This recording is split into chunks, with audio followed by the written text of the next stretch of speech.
Hello everyone, welcome to Tara IAS. Think IAS, Think Tara, and I welcome you all to the Hindu analysis for 30th December 2024. So my name is Vaishnavi. I'm going to tackle this particular session. Okay, let's have a comprehensive analysis of today's Hindu newspaper for the UPSC point of view. So let's start. So let us look at the article. Incidents on loop, but it's escape for regulator airlines అని చెప్పేసి ఒక article రాయడం జరిగింది. Another thing is with respect to Russia. Okay, Russia Ukraine కి సంబంధించిన civil aviation sector కి సంబంధించిన in another article. Okay, so both are related to similar article అనమాట. Similar articles, one is in the Indian context and other one is in the global context, అంతే. So let me tell you in detail. So but ఈ particular articles ఏవైతే ఉన్నాయో దీంట్లో major గా 3 incidents గురించి మాట్లాడుతున్నారు. ఒకటి రీసెంట్ గా జరిగిన గ్లోబల్ లెవెల్లో జరిగిన ప్లేన్ క్రాషెస్ గురించి, అండ్ ఇంకొకటి ఏంటంటే Russia used drone to or shoot aeroplane అని చెప్పేసి ప్రెసిడెంట్ ఆఫ్ అజర్బైజాన్ ఒక అలిగేషన్ వేయడం జరిగింది. దాని గురించి కూడా మాట్లాడుతున్నారు. అండ్ అదర్ థింగ్ మెయిన్లీ ఎడిటోరియల్లో ఇండియాకి సంబంధించిన ప్లేన్ క్రాషెస్ గురించి మాట్లాడుతున్నారు. So it has highlighted that the taking off one particular aeroplane and another aeroplane when it is landing off, ఈ మధ్యలో ఉన్న డిస్టెన్స్ అనేది చాలా తక్కువ ఉంటుంది, దానివల్ల ప్లేన్ క్రాషెస్ అవుతున్నాయని చెప్పేసి. Okay, wielding off the runway, okay, ఇలా డిఫరెంట్ ఇష్యూస్ జరుగుతున్నాయి ఇండియాలో అని చెప్పేసి కూడా there are lot of examples that were mention in this particular article. Okay, ఈ పర్టికులర్ ఆర్టికల్లో ఉన్న మెన్షన్ చేసిన ఎగ్జాంపుల్స్ ఇంపార్టెంట్ అంటే not at all important, but what is important for you is, so ఈ పర్టికులర్ రెగ్యులేటరీ ఫ్రేమ్వర్క్స్ ఏమున్నాయి civil aviation సెక్టార్లో అవన్నీ మనకి ఇంపార్టెంట్ అవుతాయి. సో బేసిక్గా ఈ పర్టికులర్ ఆర్టికల్లో మ్యాంగ్లూర్ టేబుల్ టాప్ యాక్సిడెంట్ కి సంబంధించి, బాంబేలో జరిగిన plane crashes and all, civil aviation సెక్టార్లో ఉన్న అనదర్ మేజర్ యాక్సిడెంట్స్ ఏమేమి అయితే జరిగాయో వాటిని ఎగ్జాంపుల్స్ ఇస్తూ చెప్పారు. అగైన్ ఇక్కడ ఇవన్నీ మనకి not important to remember. So బేసిక్గా ఇండియాలో జరగడానికి రీజన్స్ ఏంటంటే, ఇండియాలో సివిల్ ఏవియేషన్ సెక్టర్ ఏదైతే ఉంటుందో most of it is controlled by the private sector are the corporates. So private sector యొక్క మేజర్ టార్గెట్ ఏంటి, in order to increase the profit, అవునా? అందుకు వీళ్ళు ఏం చేస్తారంటే companies will put lot of pressure on pilots and also on the cabin crew. So pilots మీద ఎలా pressure పెడతారు? So pilots will be given certain targets, ఎన్ని టేక్ ఆఫ్ చేయాలి, ఎన్ని డెస్టినేషన్స్ రీచ్ అవ్వాలి, ఇలా డిఫరెంట్ టార్గెట్స్ అనేవి పైలట్స్ మీద క్యాబిన్ క్రూ మీద టార్గెట్స్ పెట్టడం జరుగుతుంది. సో ఈ టార్గెట్స్ రీచ్ అయ్యే సమయంలో because of the lot of pressure and stress, so pilots often make lot of mistakes. So this pilots are carrying hundreds of souls together. కానీ ఆ చిన్న mistakes because of the stress are actually creating a devastating effect అని చెప్పొచ్చు. So అయితే ఈ particular ఆర్టికల్లో ఏం mention చేశారంటే lot of times we actually point our finger towards the pilots, కానీ ఇక్కడ మనం పాయింట్ చేయాల్సింది కంపెనీస్ వైపు. Why companies are coming up with such a harsh targets when it is actually holding lot of souls? Okay, so కాబట్టి companies మీద కూడా strict regulations తీసుకురావాలి అని చెప్పేసి ఈ ఆర్టికల్లో మాట్లాడుతున్నారు. అండ్ పెనాలిటీస్ ఏవైతే మనం ఇంపోజ్ చేస్తున్నాం on the companies, now they are very much low and minute that crores of rupees one డేలో ఎర్న్ చేసే కంపెనీస్ మీద నాట్ ఈవెన్ 100 స్టార్ట్ చేస్తున్నారు మీరు. దానివల్ల వాళ్ళకి ఎలాంటి ప్రభావం అనేది వాళ్ళ కంపెనీలో పడదు. So if you're charging more penalties, డెఫినెట్గా ఇవన్నీ మళ్ళీ జరగకుండా, నష్టం వస్తుంది అన్న ఒక ఆలోచనతోనన్నా మళ్ళీ జరగకుండా చూసుకుంటారు కదా. So that is what is mention in this particular article. So based on this article let's have a clear understanding of civil aviation sector, regulatory frameworks guide lines ఎలా ఉన్నాయో కూడా చూద్దాం. సో బేసికలీ ఈ టాపిక్ GS3లో technology, infrastructure and disaster మేనేజ్మెంట్లో important అవుతుంది. So let's see the regulatory frameworks and guidelines. So basically International Civil Aviation Organization అనేది ఉంటుంది. So there are Annex 13 mandates అన్నమాట ICAO కింద. So this is the international one, not the Indian one. So ఇదేం చేస్తుంది అంటే it will investigate the accidents and serious incidents ఏవైతే civil aviation సెక్టార్లో జరుగుతాయో వాటన్నిటిని ఇన్వెస్టిగేట్ చేసే బాధ్యత ఈ ICAOకి ఉంటుంది అండర్ Annex 13 అనమాట. So it will give recommendation to prevent this particular reoccurrences. So and also it will give certain guidelines also. Conflict zones ఏవైతే ఉంటాయో అక్కడ ఎలా మేనేజ్ చేయాలి అనే కొన్ని గైడ్లైన్స్ ని కూడా ఇష్యూ చేస్తుంది అనమాట. Okay, so that is the mandate of this particular ICAO. Indian directorate general of civil aviation అనేది ఇండియన్ లెవెల్లో ఉంటుంది, which is also known as DGCA. Okay, so దీని యొక్క ఫంక్షన్ ఏంటి?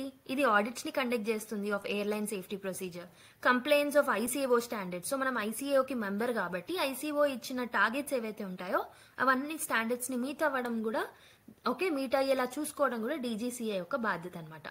కానీ రీసెంట్ గా because of the lot of inefficiencies and investigations proper గా ఉండకపోవడం వల్ల లాట్ ఆఫ్ ఛాలెంజెస్ ని ఫేస్ చేస్తుంది అనమాట. అండ్ రెగ్యులేటరీ ఏజెన్సీస్ మధ్యలో, ఎయిర్లైన్స్ మధ్యలో కూడా పూర్ కోఆర్డినేషన్ వల్ల కూడా ఛాలెంజెస్ ఫేస్ చేస్తుంది. అండ్ దీంతో పాటు డీజీసీఏతో పాటు మనకి ఎయిర్లైన్ ఆపరేషనల్ గైడ్ లైన్స్ అనేవి కూడా ఉంటాయి. Okay, for example SOPs like standard operating procedures ఉంటాయి. So they will have a precise taxi way and runway usage protocols, fatigue management, okay rest periods, duty time limitations ఎంత ఉండాలి, అవన్నీ ఈ airline operational guide lines will take care of this. And emergency handling గురించి కూడా దీంట్లో mention చేస్తుంటారు అనమాట. So అయితే ఇండియన్ ఏవియేషన్ సెక్టర్లో ఎలాంటి ఛాలెంజెస్ ఉన్నాయి? సో బేసిక్ గా గ్లోబల్ ఏవియేషన్ రిస్క్ చూసుకుంటే, okay first of all let's see the global aviation risk. ఒకటి conflict zones. For example Azerbaijan airline crash near the Ukraine Russia zone ఏం చెప్తుంది అని అంటే, రష్యానే డ్రోన్ అటాక్ చేసింది, బికాస్ ఆఫ్ దట్ ఈ పర్టికులర్ ప్లేన్ క్రాష్ అయింది అని చెప్పేసి అజర్బైజాన్ ఒక అలిగేషన్ వేస్తుంది. ఇలా కాన్ఫ్లిక్ట్ జోన్స్ లో ఓకే ఈ ప్లేన్స్ రన్ చేయడం అనేది ఒక ఛాలెంజ్ గా ఏర్పడుతుంది. So because of the military operations, misguided drone attacks, so this are creating the risk for the civilian flights also. Okay, drone proliferation అనేది, డ్రోన్స్ అనేవి చాలా తక్కువ కాస్ట్ లో ఉండడం వల్ల, యాంటీ డ్రోన్ సిస్టమ్స్ అనేవి ఇంక్రీజ్ అవ్వడం వల్ల కూడా యాక్సిడెంటల్ టార్గెట్సింగ్ అనేవి జరిగి, బికాస్ ఆఫ్ దాట్ సివిలియన్స్ మీద, ఓకే ఇన్నోసెంట్ సివిలియన్ పీపుల్ ని టార్గెట్ చేయకపోయినా because of the accidents, drone attacks వల్ల చనిపోతున్నారు అనమాట. అండ్ ఎయిర్ స్పేస్ సేఫ్టీ గురించి కూడా కొన్ని ఛాలెంజెస్ ఉన్నాయి. సో సేఫ్ ల్యాండింగ్స్ లో, కాన్ఫ్లిక్ట్ రీజన్స్ లో సేఫ్ ల్యాండింగ్స్ ని యాక్సెస్ ఇవ్వకపోవడం వల్ల కొన్ని challenges. For example Azerbaijan's plane was damaged mid-air, likely by the military system. So this is the context of the news, we know. Okay? మరి Indian aviation safety challenges ఏమున్నాయి? ఇవేమో global లెవెల్లో చూసాం, because of the conflict zones కొన్ని challenges ని face చేస్తున్నామని. మరి Indian aviation safety challenges చూసుకుంటే, ఒకటి రన్వే కన్ఫ్యూజన్ ఇన్సిడెంట్స్ అనమాట. సో ల్యాండ్ రాంగ్ ల్యాండింగ్స్ అనేవి జరుగుతున్నాయి, టేక్ ఆఫ్స్ కూడా రాంగ్ టేక్ ఆఫ్స్ జరుగుతున్నాయి చాలా సార్లు. For example Goa incident December 2024 అలానే జరిగింది. అండ్ ఇన్ఫ్రాస్ట్రక్చర్ ప్రాపర్ గా లేదు. Okay, there are lapses in the training process also. Systemic failure కూడా చూస్తున్నాం. రెగ్యులేటరీ ఏజెన్సీస్ లైక్ డీజీసీఏ ఏవైతే ఉన్నాయో, they are failing to address this particular repeated violations. Okay, and also airline face pressure to prioritise on time performance over the safety. So this is what I already told, pressure అనేది create అవుతుంది. And also ఇంతకుముందు నేను mention చేసిన point ఇదే, pilots మీద, crew members ఎవరైతే ఉంటారో వాళ్ళ మీద కూడా ప్రెషర్ అనేది ఈ కార్పొరేట్ సెక్టర్ ప్రెషరైజ్ చేయడం వల్ల కూడా ఇష్యూస్ అనేవి జరుగుతున్నాయి. సో మెయిన్లీ ఈ ఆర్టికల్స్ లో they are focusing basically on the aviation sector in the global scenario, also in the Indian scenario. So they have given several examples. For example Goa incident, Mangaluru incident. Okay, so global context లో Russia Ukraine war కి సంబంధించి Azerbaijan allegations గురించి mention చేయడం జరిగింది. So ప్రస్తుతం ఉన్న current సినారియోలో what are the problems? గ్లోబల్లో కాన్ఫ్లిక్ట్ జోన్ అంబిగ్విటీ అని చెప్పాను, జియో పొలిటికల్ టెన్షన్స్, డొమెస్టిక్ లో ఇన్ఫ్రాస్ట్రక్చర్ డెఫిసిట్స్, ట్రైనింగ్ ప్రాపర్ గా లేకపోవడం, రెగ్యులేషన్ ప్రాపర్ గా ఉండకపోవడం, డీజీసీఏ ఇన్ఎఫిషియన్సీస్ వల్ల, ఆపరేషనల్ ప్రెషర్స్ ఉండడం వల్ల with in the company also, corporate companies also.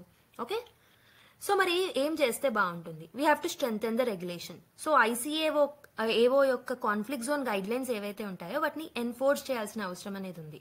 And also DGCA కెపాసిటీని పెంచాలి, ఆడిట్స్ ప్రాపర్ గా కండక్ట్ చేయాలి, ట్రైనింగ్, ట్రాన్స్పరెన్సీ ఇవన్నీ చేస్తేనే okay we can actually reduce these kind of incidents in the future.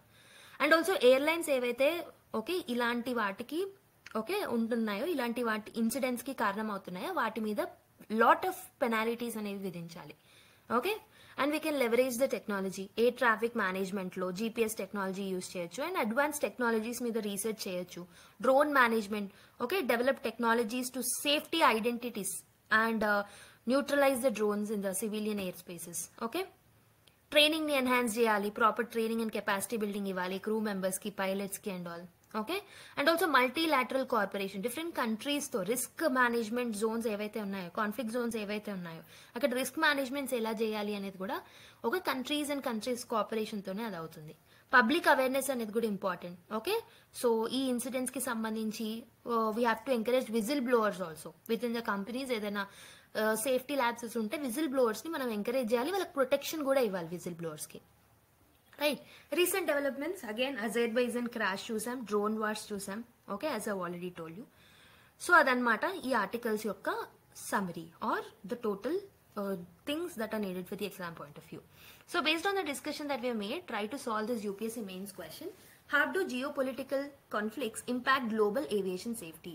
Global aviation safety మీద ఎలాంటి impact ఉంటుంది geopolitical conflicts వల్ల? Discuss with example from the Russia-Ukraine conflict. Okay, so this is something that you can write based on the discussion that we have made. Okay, now try to attempt this particular question. I hope so you have understood this article in detail, right? So let us look at one editorial. Okay, ఈరోజు editorial రావడం జరిగింది on one nation one election. So already lot of times, I think 3 or 4 times మనం already one nation one election గురించి detail గా discuss చేసాం. But ఇక్కడ మనకి something కూడా రిప్రజెంటేటివ్ డెమోక్రసీ మీద కూడా కొన్ని ఆస్పెక్ట్స్ ని ఇక్కడ కవర్ చేయడం జరిగింది. సో బేసిక్ గా ఆల్రెడీ మనము ఒక స్పెసిఫిక్ వీడియో కూడా చేసాం, చూడండి వాళ్ళు ఉంటే చూడండి. So I have made a specific video on the one nation one election in detail. So మనము రీసెంట్ గా వచ్చిన చేంజెస్ లో చూసుకుంటే 129th అమెండ్మెంట్ బిల్ ని మనం ఇంట్రడ్యూస్ చేయడం జరిగింది. We have tabled it in the Lok Sabha recently. So this proposes the simultaneous election for the Lok Sabha and the state and the union territories also, right? So దీంట్లో మనం ఏం చేస్తున్నాం ఈ అమెండ్మెంట్ ద్వారా? we are trying to insert something called as article 82A. okay, so this ambitious reform ఏదైతే ఉంటుందో దీని వల్ల మనం ఏం చేయగలుగుతాం? We can synchronise the election. So మనం లోక్సభకు ఒక ఫిక్స్డ్ టెన్యూర్ తీసుకురాగలుగుతాం అండ్ సైమల్టేనియస్లీ దాని యొక్క ఎలక్షన్స్ ని స్టేట్ అసెంబ్లీస్ యొక్క ఎలక్షన్స్ తో అలైన్ చేయగలుగుతాం. ఓకే, సో ఒకవేళ ఏదైనా స్టేట్ అసెంబ్లీ కానివ్వండి, లోక్సభ కానివ్వండి, బికాస్ ఆఫ్ సమ్ సిచ్యువేషన్ ఎర్లీగా డిజాల్వ్ అయిపోతే రెస్ట్ ఆఫ్ ద టర్మ్ కి మాత్రమే నెక్స్ట్ వచ్చే పార్టీని ఎలక్ట్ చేసుకుంటాం అనమాట. Okay, this is only for the remaining tenure. Okay, so the bill also amends article 83. Okay, article 83 ని అమెండ్ చేస్తుంది, 172 ని అమెండ్ చేస్తుంది, 327 ని కూడా అమెండ్ చేస్తుంది అనమాట. సో ఇదేంటంటే basically appointment date, okay, 2029 general elections, 2034 general election కి సంబంధించి వీటిలలో కొన్ని చేంజెస్ అనేది తీసుకొస్తుంది అనమాట. ఇదే కాకుండా మనం ఒక సెకండ్ బిల్ ని కూడా మనం తీసుకొచ్చాం, that is UTs laws amendment bills అనమాట. ఓకే, యూటీ లాస్ లో కూడా కొన్ని అమెండ్మెంట్స్ ని తీసుకొస్తున్నాం so that we can align the tenure of the UTs with that of the Lok Sabha and the other state assemblies. Okay, so దీన్ని మనం one nation one election అని అంటాం. Okay, so this is just gist that is there in the article. So but detail గా మనం already discuss చేసుకున్నాం. కానీ ఇక్కడ మీకు కొత్త థింగ్ ఇక్కడ ఇచ్చింది ఏంటంటే రిప్రజెంటేటివ్ డెమోక్రసీ గురించి కొన్ని ఆస్పెక్ట్స్ ని మాట్లాడడం జరిగింది writers. Okay, so that's the reason will pick up this representative democracy and discuss. So representative democracy అంటే ఏంటంటే, so this is a system where citizens ఎవరైతే ఉంటారో they will elect the representatives to make decisions and pass legislations. So basic గా మనం ఇప్పుడు ఎలా అయితే voting చేస్తున్నామో అలా మనకి యూనివర్సల్ అడల్ట్ ఫ్రాంచైజ్ వచ్చిన తర్వాత will vote some representative so that they can actually rule the people. Okay, on the behalf of the people. So దీనివల్ల ఏమవుతుంది అంటే మెజారిటీ రూల్ ని మనం ఎన్షూర్ చేయగలుగుతాం అండ్ మైనారిటీ రైట్స్ ని కూడా మనం ప్రొటెక్ట్ చేయగలుగుతాం.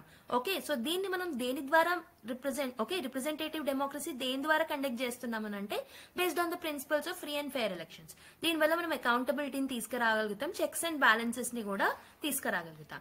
So what are the core principles of the representative democracy అని అంటే, ఒకటి వచ్చేసి ఎలక్టెడ్ రిప్రజెంటేషన్ ఉంటుంది. సిటిజన్స్ ఎవరైతే ఉంటారో they will take the decision making to choose the leaders. So leaders ఈ సిటిజన్స్ ని రిప్రజెంట్ చేసి they will take the decisions, right? So ఇలా ఎలక్టెడ్ రిప్రజెంటేషన్ అనేది ఉంటుంది. నెక్స్ట్ అకౌంటబిలిటీ ఉంటుంది. ఈ రిప్రజెంటేటివ్స్ ఎవరైతే మనం చూస్ చేసుకున్నామో వాళ్ళందరూ పీపుల్ కి అకౌంటబుల్ గా ఉంటారు through courts and also through the legislatures. ఇంక్లూసివిటీని మనం ఎన్షూర్ చేయొచ్చు. Okay, we can actually ensure that there are inclusivity of the diverse groups. Okay, diverse groups దీంట్లో ఎలక్షన్ పార్టిసిపేషన్ లో వాళ్ళు పార్ట్ అయ్యి ఉంటారు అండ్ ఆల్సో కంటెస్ట్ కూడా చేయొచ్చు వాళ్ళు, సో దట్ వాళ్ళు మైనారిటీ ఇంట్రెస్ట్ ని ప్రొటెక్ట్ చేయగలుగుతారు. సో ఈ ఎలక్టెడ్ రిప్రజెంటేటివ్స్ ఎవరైతే ఈ పర్టికులర్ ప్రాసెస్ ఏదైతే ఉంటుందో రిప్రజెంటేటివ్ డెమోక్రసీ, దీంట్లో ఉన్న స్ట్రెంగ్స్ ఏంటి? ఒకటి, మనం ఎఫిషియన్సీని ఎన్షూర్ చేయొచ్చు, మైనారిటీస్ ని ప్రొటెక్ట్ చేయొచ్చు and also we can ensure that the checks and balances are there between or among the 3 organs of the government. మరి ఛాలెంజెస్ ఏంటి? What are the challenges of this particular representative democracy అంటే there is a fear of populism అనమాట. Leaders ఎవరైతే elect అయి ఉంటారో they may manipulate the public opinion. Okay, so fake promises చేసి, empty promises చేసి వాళ్ళు పీపుల్ యొక్క ఒపీనియన్ ని మ్యానిపులేట్ చేసే ఛాన్సెస్ ఉంటాయన్నమాట, రైట్? మనకు తెలుసు. సో ఓటుకి నోటు, ఓకే, ఓటుకి నోటు తీసుకొని ఓట్స్ చేస్తూ ఉంటారు. అంటే ఇక్కడ ఫేక్ ప్రామిసెస్ ని, ఫేక్ వేస్ ని యూజ్ చేసుకొని they will manipulate the public opinion. Centralization చూస్తున్నాం. Power may become concentrated in the political entities. So citizen participation అనేది తగ్గిపోతుంది. ఓటింగ్ పర్సంటేజ్ కూడా మనకు తగ్గిపోతుంది if you have seen. Okay, election cost కూడా ఎక్కువగా ఉంటుంది. సో ఎలక్షన్స్ ఏవైతే మనం కండక్ట్ చేస్తామో, so they are having high cost. It can lead to undue influence from the corporate and the wealthy interest. So ఎక్కువ కాస్ట్లీ ఉంటుంది కాబట్టి కార్పొరేట్ సెక్టర్ నుంచి వెల్దీ పీపుల్ ఎవరైతే ఉంటారో వాళ్ళ ఇంట్రెస్ట్ మాత్రమే ప్రొటెక్ట్ అవుతుంటాయి అనమాట. Okay, so there can be distrust in the institutions also. So ఒకవేళ ప్రామిసెస్ ఇచ్చినవి ఫుల్ఫిల్ చేయకపోతే people will lose trust on the institutions itself. Inefficiencies అంటే ఇప్పుడు మనకి పాలిటిక్ అనే ఇన్స్టిట్యూషన్స్ ఏదైతే ఉంటుందో, పొలిటికల్ ఇన్స్టిట్యూషన్స్ ఏవైతే ఉన్నాయో, సో పొలిటీషియన్స్ కన్నా పాలిటిక్స్ అంటేనే ఒక టైప్ ఆఫ్ ఫీలింగ్ అనేది మనకి ఏర్పడుతుంది. అలా so this is leading to the distrust in the institutions it self rather than the people. Okay, so what is the relevance of this particular representative democracy in India anante? So India's representative democracy is robust. Okay, but దీంట్లో కూడా కొన్ని challenges ఉన్నాయి. For example మనం political centralisation చూస్తున్నాం. So because of this one nation one election also there is a fear of the centralisation. Okay, central government కి ఎక్కువగా సే ఉండే అవకాశాలు ఉంటాయి. And also there is an influence of money and accountability deficits కూడా చూస్తున్నాం. So ఈ context లో one nation one election ఏదైతే ఉంటుందో ఈ ఎలక్షన్ ఫ్యాటిగ్ ని అడ్రస్ చేయగలుగుతుందా? So we have bought this to address this election fatigue and cost. Main గా ఎలక్షన్ కాస్ట్ ని మనం తగ్గించగలుగుతాం through one nation one election. Okay, so they raise concerns about undermining the federalism and regional autonomy. So issue ఏంటంటే centralization వల్ల federalism యొక్క provisions ని మనము okay like we're going far from the provisions of the federalism, అంటే we're undermining the federalism and regional autonomy కూడా disturb అవుతుంది అనమాట. So these are some of the challenges with respect to one nation one election. So even states are fearing. Okay, main గా states ఏవైతే states లో okay different political party or regional political parties ఉన్నాయో వాళ్ళు they are fearing about the one nation one election because it may create threat to the federalism and it may create threat to the regional autonomy. So this is one article from today's newspaper. I hope you have understood the essence of the article in detail. Okay. So there is an article with respect to ISRO to sign off 2024 with space docking experiment mission today and చెప్పేసి 2 articles రావడం జరిగింది. So based on these 2 articles, let's have a discussion on SpaceX mission today. Okay, so కొంచెం detail గా discuss చేసుకుందాం. So basically ఈ మనకి ఎక్కడ syllabus లో లింక్ అవుతుంది అంటే GS3 లో science and technology developments applications and their effects in everyday life అనే దాంట్లో యూజ్ అవుతుంది. సో ఇక్కడ మనకి బేసిక్ గా SpaceX మిషన్ గురించి it is going to be launched today. Okay, 9:58 PM or so. Okay, exact timing కాకపోయినా so ఈ రోజు నైట్ లాంచ్ అవ్వబోతుంది ఇది. So based on the launch and experiment, so this is important for us for the exam point of view. Okay, so SpaceX mission ఏదైతే ఉంటుందో so this is to conduct in lines of international space stations or space ఏదైతే space station ఏదైతే ఉంటుందో international space station. So on the lines of that మనం కూడా మన భారతీయ Antariksh station ని develop చేద్దాము. సో మన ఓన్ ఇండిజీనియస్ స్పేస్ స్టేషన్ ని డెవలప్ చేద్దామని చెప్పేసి ఈ పర్టికులర్ డాకింగ్ ఎక్స్పెరిమెంట్ అనేది చేస్తున్నాం. SpaceX మిషన్ అనేది ఇట్స్ స్పేస్ డాకింగ్ ఎక్స్పెరిమెంట్ అనమాట. సో ఇంతకు ముందు ఎవరైనా చేశారు అని అంటే US, చైనా, రష్యా వాళ్ళందరికీ ఇంటర్నేషనల్ స్పేస్ స్టేషన్స్ అనేవి ఉన్నాయి వాళ్ళ ఓన్ గా. So India is also coming up with this Bharatiya Antariksh station, okay, space station. Okay, in order to conduct experiments. So we can so that ఇది ఉంటే మనకి ఏమవుతుందంటే so that we can send humans to space. Okay, moon కి పంపించవచ్చు, space కి పంపించవచ్చు. అక్కడ వీళ్ళు లైక్ ఎక్స్ప్లోరేషన్ అనేది చేయగలుగుతారు. Okay, we can also develop the technology in lines with these countries. So ఇక్కడ బేసిక్ గా మీకు తెలియాల్సింది ఏంటంటే డాకింగ్ అంటే ఏంటో తెలియాలి. So what is this docking technology means? So docking technology అంటే ఏంటంటే ఫర్ ఎగ్జాంపుల్ ఒక 2 స్పేస్ క్రాఫ్ట్స్ ఏవైతే ఉంటాయో okay they are travelling around the earth or around any okay moon కానీ మిగతా దాని చుట్టూ ఒక 2 స్పేస్ క్రాఫ్ట్స్ అనేవి డిఫరెంట్ టైమ్స్ లో లాంచ్ చేసినవి. So if they travelling around the earth అని అనుకుందాం. సో అప్పుడు ఏమవుతాయి అని అంటే they will travel at a certain distance. కానీ డాకింగ్ ఎక్స్పెరిమెంట్ ఏంటంటే ఈ 2 స్పేస్ క్రాఫ్ట్స్ ఏవైతే ఉంటాయో after certain time they need to attach together అనమాట. While orbiting the earth only they have to attach together. Okay, ఎలాంటి ఎక్స్ప్లోషన్స్ కాకుండా వాటిని proper గా అటాచ్ చేయగలిగే కెపాసిటీని మనం డాకింగ్ ఎక్స్పెరిమెంట్ అని అంటాం అనమాట.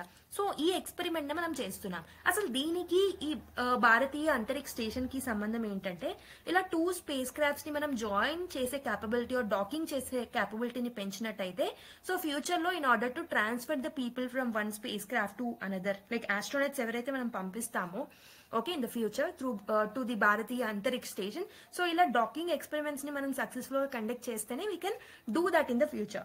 Okay, for example refueling satellites, so satellites ని రీఫ్యూయల్ చేయాలన్నా మనకి డాకింగ్ అనేది అవసరం ఉంటుంది. ఫ్యూచర్ లో మనం డెవలప్ చేసే మిషన్స్ కి కూడా ఈ డాకింగ్ అనేది అవసరం ఉంటుంది అనమాట. సో బేసికలీ డాకింగ్ ఏంటంటే 2 స్పేస్ క్రాఫ్ట్స్ ని వితౌట్ ఎనీ డిస్టర్బెన్స్ అటాచ్ చేయగలిగితే దాన్నే మనము ఓకే డాకింగ్ అని అంటాం. సో దాని గురించి మనం ఈ SpaDeX mission okay space docking experiment ని కండక్ట్ చేస్తున్నాం ఈ రోజు. Okay, if you look at the key highlights of this particular SpaDeX mission, so దీన్ని మనం PSLV C60 మిషన్ అనే దాంతో మనం లాంచ్ చేయడం జరిగింది. So this is the launch vehicle, గుర్తుపెట్టుకోండి. ఓకే, సో ఇందులో 2 పేలోడ్స్ ఉంటాయి. ఒకటి XDX-01 so which is a chaser and SDX-02 is a target అనమాట. సో ఫస్ట్ దేన్ని లాంచ్ చేస్తామనంటే will release the SDX-01 first and దాని తర్వాత కొద్ది క్షణాలకి సెకండ్ దాన్ని కూడా మనం లాంచ్ చేయడం జరుగుతుంది. ఓకే, ఇవన్నీ మనకి లోవర్ ఎర్త్ ఆర్బిట్ లోకి పంపిస్తున్నాం అనమాట. సో 470 కిలోమీటర్ పైకి పంపిస్తున్నాం. సో బేసిక్ గా ఇనిషియల్ గా 10 to 20 కిలోమీటర్స్ వరకు వీళ్ళ మధ్యలో డిస్టెన్స్ అనేది ఉంటుంది, like between these 2 payloads.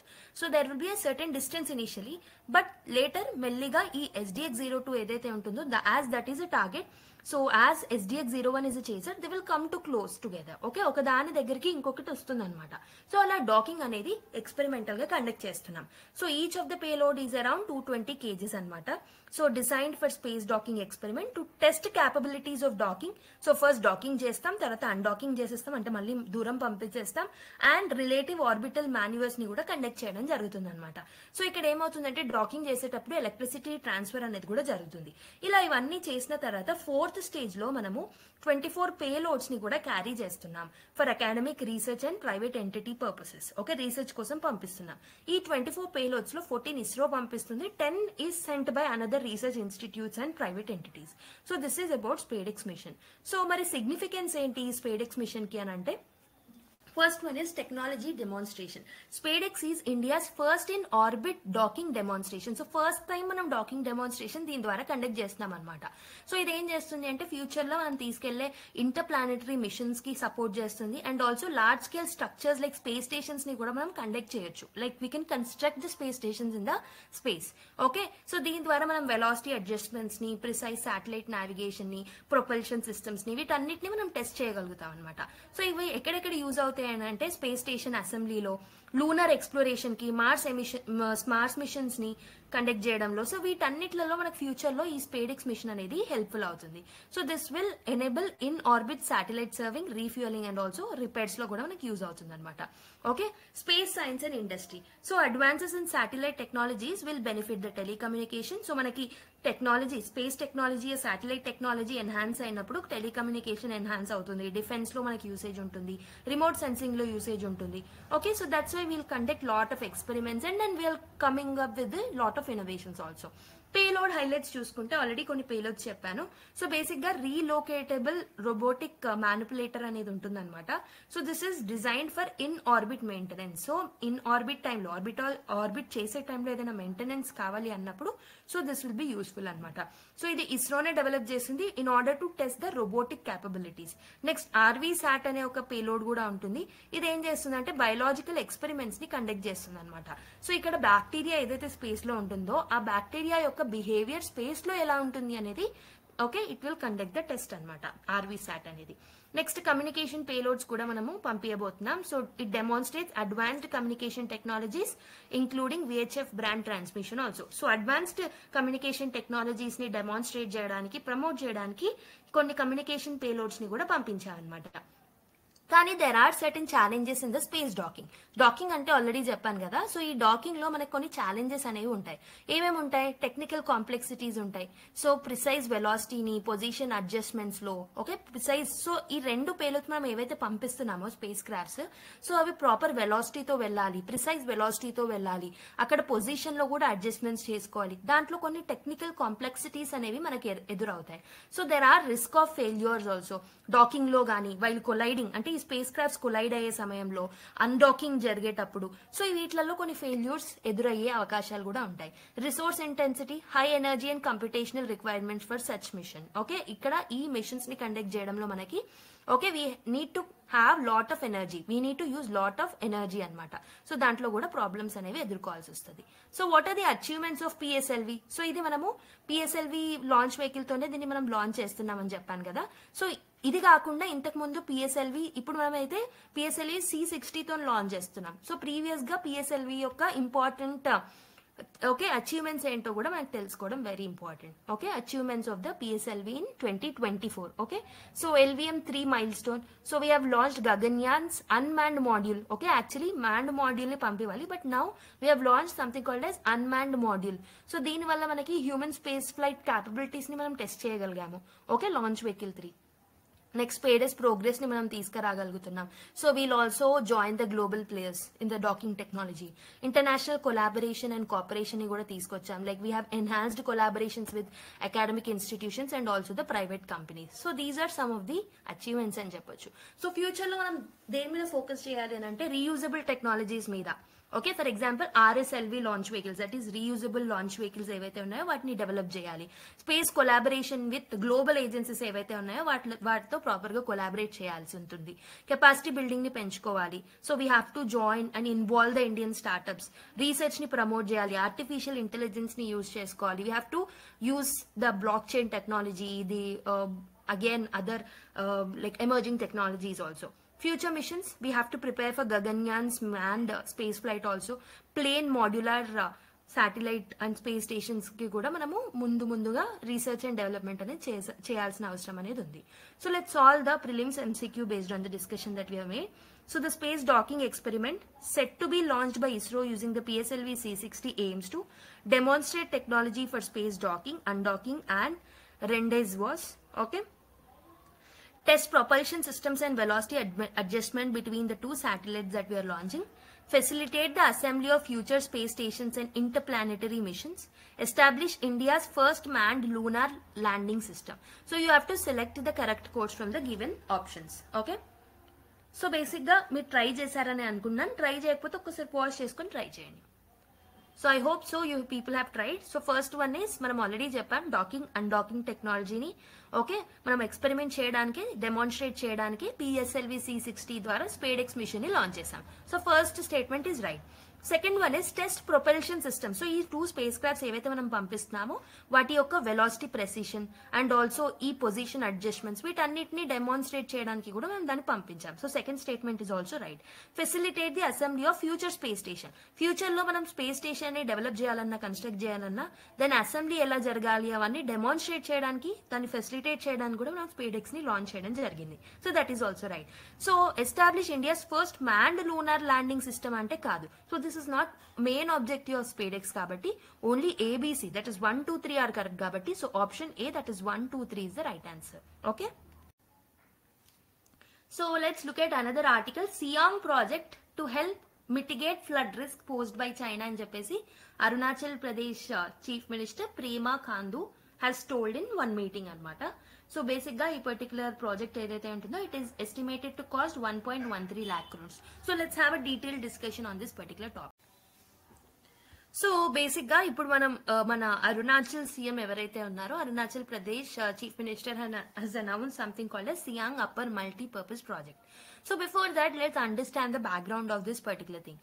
So China ఒక $137 billion ని యూజ్ చేసుకుని ఒక డ్యామ్ ని బ్రహ్మపుత్ర రివర్ మీద కన్స్ట్రక్ట్ చేయాలనుకుంటుంది అనమాట. సో బ్రహ్మపుత్ర రివర్ అనేది it's a name in India, however the name changes from one nation to another. Bangladesh లో ఒకలా పిలుస్తారు, okay we call it with other name in China and all. So but I use here Brahmaputra river అని use చేస్తున్నాను. Okay, so ఈ Brahmaputra river ఏదైతే ఉంటుందో so which is in the border to Arunachal Pradesh. So అక్కడ ఒక డ్యామ్ ని కన్స్ట్రక్ట్ చేస్తుంది అనమాట China. So this is costing around $137 billion. So ఇది ఈ డ్యామ్ ని కన్స్ట్రక్ట్ చేయాలని చైనా యొక్క 14th 5-year ప్లాన్ లో అనౌన్స్ చేయడం జరిగింది అనమాట. So this 14th 5-year plan of China is between 2021 to 2025. So ఈ పర్టికులర్ ఇయర్స్ లోనే it has announced some project, okay, one dam construction project అనమాట. So it has assured that so India దీనికోసం worry అవ్వక్కర్లేదు, ఎందుకంటే studies are already done. It will not create any problem to the India అని చెప్పేసి చెప్పడం జరిగింది అనమాట. So ఇక్కడ ప్రాబ్లం ఏంటంటే రీసెంట్ గానే we have some disengagement process. So మనకు తెలుసు గల్వాన్ వ్యాలీలో బార్డర్ క్లాషెస్ జరిగినప్పటి నుంచి చైనాకి ఇండియాకి పెద్దగా రిలేషన్స్ అనేవి ఫేవరబుల్ గా లేవు. కానీ రీసెంట్ నార్మలైజేషన్ టాక్స్ ఏవైతే కండక్ట్ చేసుకున్నామో, so that has created some hope to the border areas and to India that చైనాకి ఇండియాకి రిలేషన్స్ మళ్ళీ ప్రాపర్ లోకి వస్తాయని ఒక థాట్ లో మనం ఉన్నాం.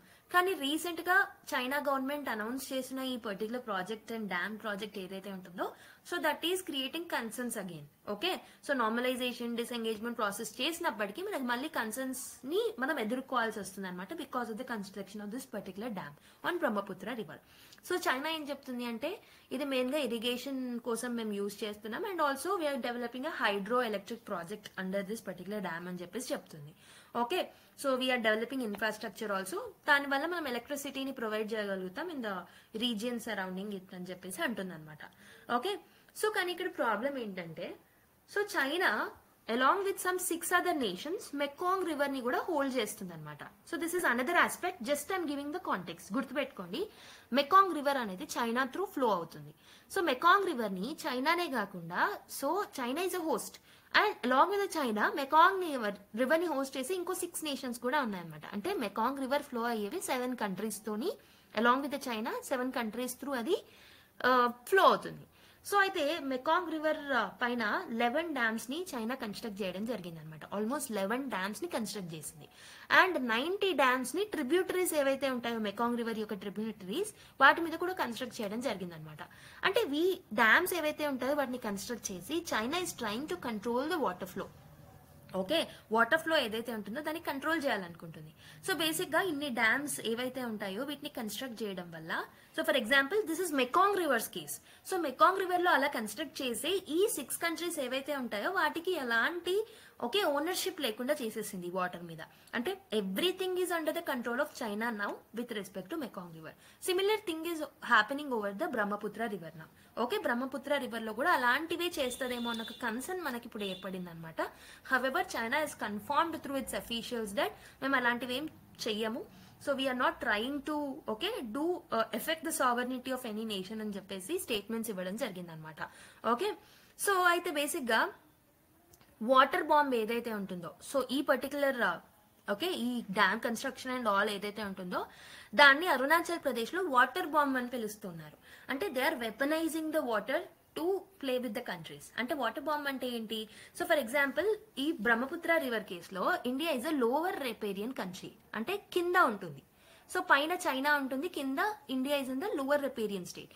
సో ఈ లోవర్ రిపేరియన్ స్టేట్స్ కి వచ్చిన ప్రాబ్లం ఏంటంటే ఇక్కడ డ్యామ్ కన్స్ట్రక్ట్ చేయడం వల్ల చైనా, సో ఇఫ్ ఏదైనా కన్సర్న్స్ ఏర్పడినప్పుడు చైనాకి ఇండియాకి, సో అదేం చేయగలుగుతుంది, సడన్లీ ఆ డ్యామ్ లో ఉన్న వాటర్ ని సడన్ గా రిలీజ్ చేసింది అనుకోండి, అప్పుడు అరుణాచల్ ప్రదేశ్ లో ఫ్లడ్స్ వచ్చే అవకాశాలు ఉంటాయి.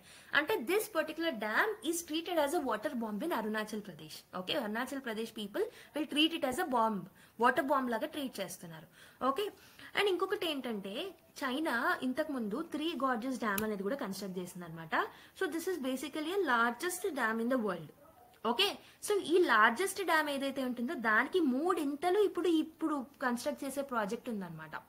ఓకే, సో ఇప్పుడు ఏదైతే డ్యామ్ బ్రహ్మపుత్ర రివర్ మీద కన్స్ట్రక్ట్ చేయాలనుకుంటుందో China, that is 3 times more than the already existing largest dam.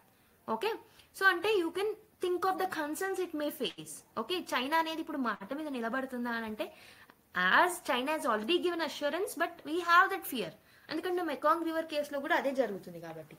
So but China says ఇంకో కన్సర్న్ ఏంటంటే Arunachal Pradesh part of a China కాబట్టి, okay, so we treat it as a part of India and China treat it as a part of China itself. కాబట్టి అరుణాచల్ ప్రదేశ్ మీది కాదు నాది అనే chances కూడా ఫ్యూచర్ లో ఏర్పడే ఛాన్సెస్ ఉన్నాయి. So that is another concern. Okay, so basic గా ఈ పర్టికులర్ ఈ థ్రెట్ నుంచి మనం కాపాడుకోవడానికి, సో 2017 లో నీతి Aayog has come up with some project called as sump project. So అదే మనం ఇప్పుడు న్యూస్ పేపర్ ఆర్టికల్లో వచ్చిన ప్రాజెక్ట్ కూడా ఇదే. దీన్నే మనం ఏమంటున్నాం, దీన్నే అనౌన్స్ చేయడం జరిగింది అరుణాచల్ ప్రదేశ్ యొక్క సీఎం అన్నమాట. సో ఈ పర్టికులర్ ప్రాజెక్ట్ ఏదైతే ఉందో దీన్నే మనం సియాంగ్ అప్పర్ మల్టీపర్పస్ ప్రాజెక్ట్ అంటాం. సో షార్ట్ ఫామ్ లో దాన్ని సంప్ ప్రాజెక్ట్ అని అంటున్నాం అనమాట. సో ఇది మనం 2017 లో నీతి ఆయోగ్ అనౌన్స్ చేసినప్పటికీ ఇప్పటి వరకు కూడా దీన్ని ఫుల్ గా ఇంప్లిమెంట్ చేయలేదు. ఓకే, ఎందుకు ఇంప్లిమెంట్ చేయలేదు అనేది ఇష్యూ అనమాట. సో బేసిక్ గా ఇప్పుడు దీని యొక్క ఫీజిబిలిటీ చెక్ అనేది చేస్తున్నారు. సో ఈ పర్టికులర్ సమ్ ప్రాజెక్ట్ ఏదైతే ఉంటుందో దాని యొక్క ఫీజిబిలిటీని ఇప్పుడు చెక్ చేస్తున్నారు. బట్ ఈ ప్రాజెక్ట్ అనౌన్స్ చేసింది ఆల్మోస్ట్ 2017 లో. సో ఈ ప్రాజెక్ట్ ద్వారా it will help in production of the electricity around 11,000 megawatt of ఎలక్ట్రిసిటీని మనం ప్రొవైడ్ చేయొచ్చు. అండ్ ఆల్సో చైనా కన్స్ట్రక్ట్ చేసే డ్యామ్స్ వల్ల వచ్చే ఫ్లడ్స్ ని ఏదైతే ఉంటుందో it can avoid that floods. ఆ ఫ్లడ్స్ వల్ల ఏర్పడే నెగటివ్స్ ని ఇది కంట్రోల్ చేయొచ్చు అనమాట. సో బేసికలీ దీన్ని మనం సియాంగ్ రివర్ మీద కన్స్ట్రక్ట్ చేయబోతున్నాం. ఓకేనా, I hope you have understood till now. But why మనం ఎందుకు డీలేస్ ని ఎదుర్కొన్నాం అనంటే, ఈ సంప్ ప్రాజెక్ట్ ఏదైతే మనం తీసుకొస్తున్నామో సో ఈ ప్రాజెక్ట్ ఒక ట్రైబల్ కమ్యూనిటీ దగ్గరలో ఉంటుంది అనమాట. సో ఫర్ ఎగ్జాంపుల్ ఇక్కడ ఒక ప్రాజెక్ట్ ని కన్స్ట్రక్ట్ చేస్తున్నాం. ఈ ప్రాజెక్ట్ కి వెనకాల ఉన్న స్టేట్స్ ఆర్ కమ్యూనిటీస్ ఏవైతే ఉన్నాయో వాళ్ళు నష్టపోవాల్సి వస్తుంది. ఓకే, సో ఈ పర్టికులర్ ప్రాజెక్ట్ దగ్గరలో ఉన్న ట్రైబల్ పేరు ఆది ట్రైబల్స్ అనమాట. సో వీళ్ళు ఏమంటున్నారు అనంటే, ఇనీషియల్ గా మేము స్లాష్ అండ్ బర్న్ అగ్రికల్చర్ చేసే వాళ్ళం డ్యూరింగ్ ద ఇండిపెండెన్స్ టైంలో మా దారిలో మేము పోయి we use to conduct slash and burn agriculture. కానీ గవర్నమెంట్ మాకు ఒక అష్యూరెన్స్ ఇచ్చింది, మీరు ఈ సియాంగ్ రివర్ కి బార్డర్ లో ఉన్న ఏరియాస్ లో అగ్రికల్చర్ చేసుకోండి. సో ఇది ఒక irrigated area, slash and burn agriculture చేయకండి అని గవర్నమెంటే అష్యూర్ చేసింది. దానివల్లే మేము ఇక్కడ సెటిల్ అయిపోయాం. సెటిల్ అయ్యి we're conducting this particular agriculture activities, అది మా లైవ్లీహుడ్ అని చెప్పేసి వాళ్ళు అంటున్నారు అనమాట. సో ఈ పర్టికులర్ ప్రాజెక్ట్ కన్స్ట్రక్ట్ చేయడం వల్ల విలేజెస్ ఏవైతే ఈ ఆది ట్రైబల్స్ ఉన్న విలేజెస్ ఏవైతే ఉన్నాయో అవి పోయే ఛాన్సెస్ ఉంటాయి. They may lose the land. దానివల్ల ఏమవుతుంది, వాళ్ళ లైవ్లీహుడ్ అయిన అగ్రికల్చర్ మీద ఇంపాక్ట్ ఉంటుంది. And people need to displace to other place, వేరే ప్లేసెస్ కి డిస్ప్లేస్ అవ్వాల్సి వస్తుంది. ఓకే, సో ఇది ప్రాబ్లం అనమాట. దానివల్లే మనం ఇప్పటి వరకు దాన్ని పుష్ చేసుకుంటూ వచ్చాం. కానీ ఇప్పుడు మనకి what is the threat that we're facing is China నుంచి ఇష్యూస్ అనమాట. I hope you have understood the context of the news and why it is a threat. Okay, why it was delayed. So basic గా ఈ topic అనేది మనకి GS2 point of view లో use అవుతుంది ఈ particular project, Siang project. Okay, so key highlights చూసుకుంటే దీన్ని మనం సియాంగ్ అప్పర్ మల్టీపర్పస్ ప్రాజెక్ట్ అంటాం. Almost estimated cost is 1.13 lakh crores anamata. So objective is to mitigate the flood risk from the Brahmaputra river due to upstream water released by the China, as I have already told you. Additional purpose ఏంటంటే we are going to come up with a generation of electricity with the installed capacity of 11,000 megawatt. Okay, so location వచ్చేసి Siang river మీద అరుణాచల్ ప్రదేశ్ లో ఉంటుందన్నమాట. So when Brahmaputra is entering into the Tibet, ఆ ఏరియాలోనే మనకి Siang river అనేది ఉంటుంది. So you can look at this particular location. Okay, Arunachal Pradesh, ఇక్కడ మనకి సియాంగ్ రివర్ అనేది ఉంటుంది. ఓకేనా, so here is the place that we're constructing this particular SUMP project. Okay, so give me a second. What is the significance of this particular project అంటే flood mitigation. So China ఏదైతే upper riparian state కాబట్టి, so China sudden గా release చేసే water ని మనం control చేయొచ్చు. We can control the floods. Okay, hydro power generation చేయొచ్చు. And strategic importance కూడా ఉంటుంది. We can counter potential water aggression by the China. Okay, so but what are the challenges? ఒకటి వచ్చేసి China's damming activities. So China's approval of 137 billion project ఏదైతే ఉంటుందో on this particular Brahmaputra river, so this will alter the flow of the Brahmaputra, which will actually hamper the water security in the Arunachal Pradesh. So that is one concern. Environmental impact chances ఉంటాయి. So reservoir creation ఏదైతే ఉంటుందో దీని వల్ల మనము it will lead to the significant ecological changes. Mainly Himalayan region కాబట్టి environmental degradation అయ్యే chances ఉంటాయి. And ఇంతకుముందు మనం చూసినట్టు so some tribes have to displace. Okay, local resistance ని కూడా మనం చూస్తాం. అండ్ బయలేటరల్ టెన్షన్స్ ఏవైతే ఉంటాయో అవి ఎన్హాన్స్ ఇంకెక్కువ అయ్యే ఛాన్సెస్ ఉంటాయి అనమాట. Okay, so what should be the way forward అంటే కాంప్రహెన్సివ్ ఫీజిబిలిటీ స్టడీస్ అనేవి చేయడం important. So we have to conduct detailed surveys. Okay, so whether it will effect the environment, social, economic impacts ఏమేమి ఉంటాయి అనేవి చూడాలి. Local communities తో కూడా మనం ఎంగేజ్ చేయాల్సి ఉంటుంది. And we have to have a bilateral engagement, bilateral talks ని చైనాతోని కండక్ట్ చేయాల్సిన అవసరం అనేది ఉందన్నమాట.